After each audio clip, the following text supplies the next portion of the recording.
Yep, yep. Is it recording? Oh, yeah. So I finally got around to seeing the new Star Wars movie. And it was good. First, it took me a while because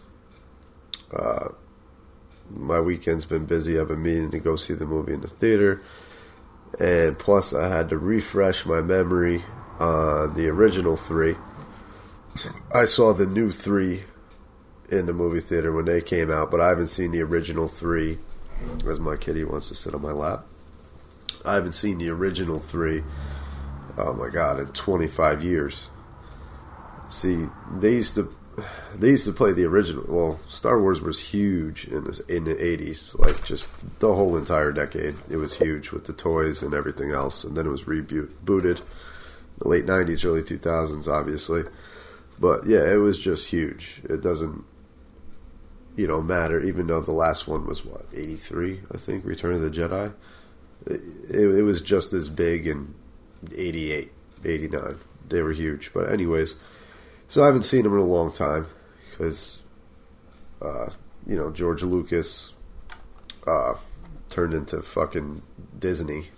And it's funny because he makes fun of Disney for ruining his movie franchise, but meanwhile, he wants to charge fucking $4,000 for the DVD or Blu-ray of his old movies, when meanwhile they used to be on Channel 11 or NBC at 8 o'clock at night, like 20 years ago, just all the time. They played them like any other movie.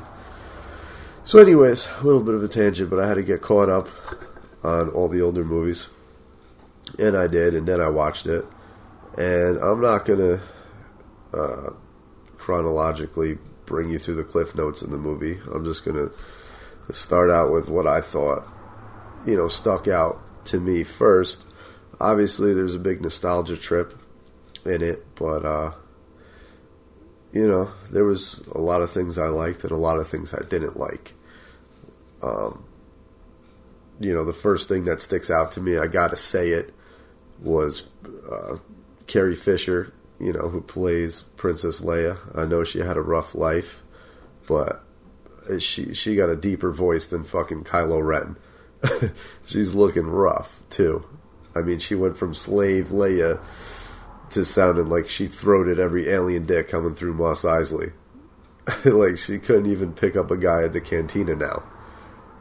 Jabba the Hutt wouldn't even get fucking hard. I mean, I know she's old, but her voice threw me through a loop. They probably had to lower Kylo Ren's voice, like, after they heard hers, because, like, and, she's not formally called Princess. I think she's, General now, but she was referenced, I think, as Princess Leia, and, Alderaan got blown the fuck up, her home planet, so, you think at 70 years old, or whatever she is, she would at least be queen, or something by now. I mean, shit.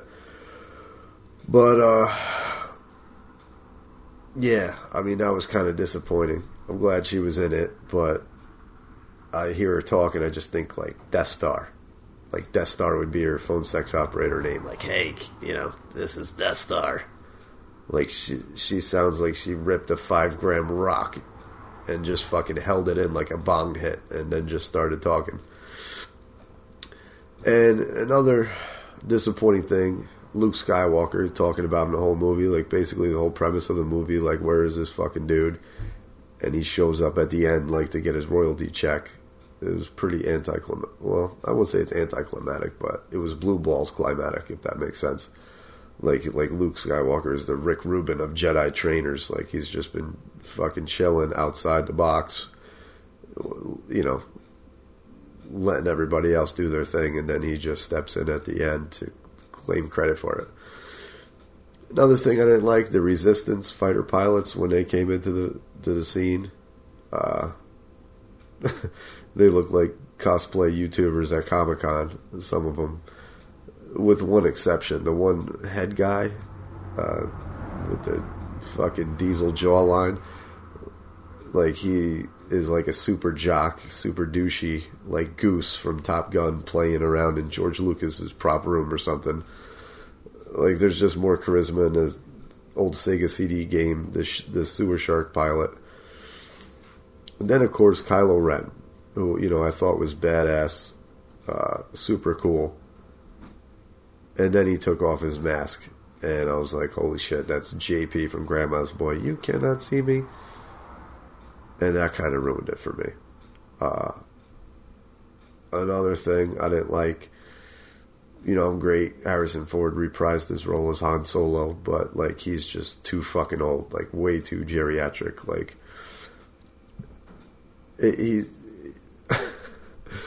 he's like that father who's too old to discipline his kid. Like, he grabs fucking his son's lightsaber, and, like, he's just like his son, and, like, he's too old. He doesn't know what's going on. His son has a drug problem and wants to take the keys to the Millennium Falcon or something, so just kills him.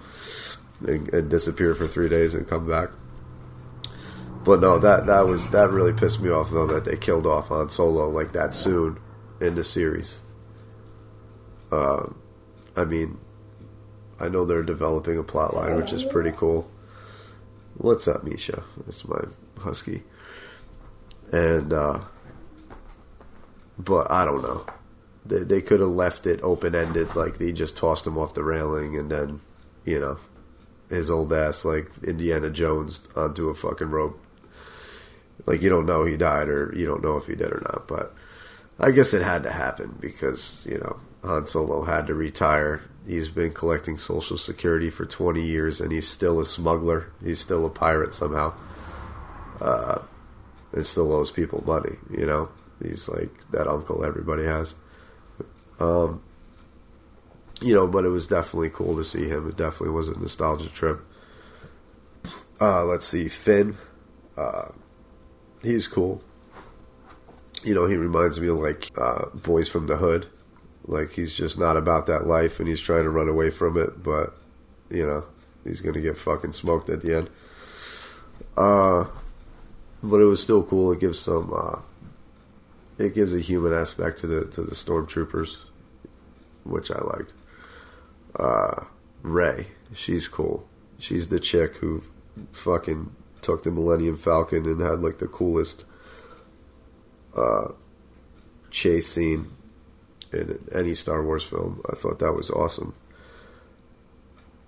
You know, she's a scavenger. She reminds me of, like, this one chick I dated who was hot, but then I went to her house and she lived, like, in the hood, like the worst part of town ever, and was, like, shared a bed with her mother, and, like, they shared, like, fucking ramen noodles. Like, it was crazy. And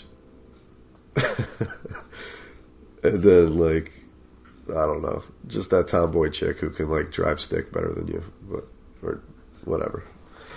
But she's cool, though, and I don't know if she's obviously going to train with Luke Skywalker to become a Jedi, but I don't know. Anyways, her character was pretty cool.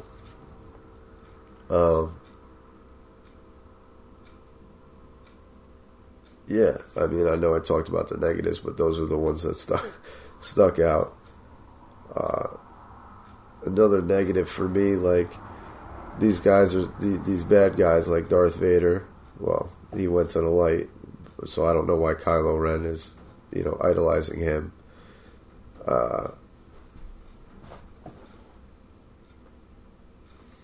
Stop. Darth Vader and Kylo Ren, like, they got these crazy abilities. They're nasty, but in actuality, like, they lost every battle, every lightsaber duel, like, they've been in, like, in the movies, anyways. You know, maybe not behind the scenes, but like, in the movies, like, Darth Vader obviously lost to Luke Skywalker, but Obi-Wan Kenobi, like, fucked his ass up, Anakin Skywalker's ass up, and you know, those were the only two battles I've ever seen him in. And then you got Kylo Ren, like, you got a stormtrooper, like, fucking squaring off with you, like, giving you problems. Like, what? Like, I don't. And then you got him in the shoulder with his I don't know, the anal tickler part of his fucking lightsaber. So then he was out, down and out, and then just Ray, some random chick who's a good pilot, just is dominating him, like, with the Force and everything else. I don't get it. I don't know. Like, she took Luke's lightsaber, like, I don't like how my girlfriend takes the fucking TV remote, just like mind control, just fucking did it. And then he got, like, whooped by her too, so it was just crazy. I don't know, but overall, I thought the movie was good. I thought J.J. Abrams did it justice. Like, he tried to stick very closely, I think, to A New Hope. It was almost like A New Hope 2.0. Just, change some things and some dynamics, but the whole I am your father kind of thing was there. And other things. But, yeah, I think it's going to be the start of something cool for sure. And just on its own, not even from like a Star Wars fan, but just on its own, it was definitely just a good movie, which is cool. There was a lot more character depth, and it was a little less stale. And, that it's not Shakespearean, but that kind of Dune sci-fi, Old English way of doing things. All right. So that's it. That's what I think of it. It's not going to be a 20-minute review with some intro. It's just my thoughts. I thought it was cool. Look forward to the next one. Luke Skywalker had a very well-groomed beard, which is nice. Oh, and one last thing I almost forgot, which has been annoying me in this movie and other movies recently, is the dubstep explosion effect, like, has to go. When you're in an editing room and boom, explosion, just let it explode. You don't need to, like, hire Skrillex to make it a dubstep explosion, like, especially when Kylo Ren appeared. Like, it just sounded like Chewbacca farting into the Matrix, like, like, it just doesn't, it's not necessary. Like, Transformers did that. I don't understand it. I guess it's just a trend, but yeah, it's just annoying.